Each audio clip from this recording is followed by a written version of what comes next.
Merhaba, ben Elif Batuk, 8. sınıf öğrencisiyim. Şimdi şarkı söyleyeceğim. Mantık ve karlı savaşta yaşandık, dik bir yokuşta yaşamadan bilinmiyor ama akıl verenler çok. Dinledin beni, anlasın derin hislerimi, aynı fikirde içimde git diyenler çok. Ben dinledim kalbimi.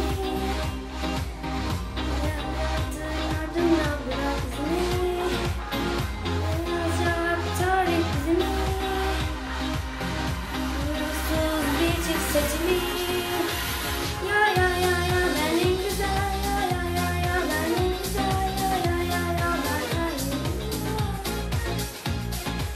ya ya ya sen çok güzel ya ya ya ya sen en güzel ya ya ya ya sen çok güzel.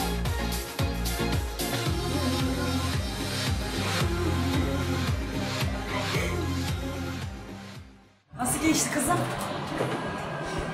Hiç dans etsene biraz şöyle. Kasıldın. Çok kasıldın.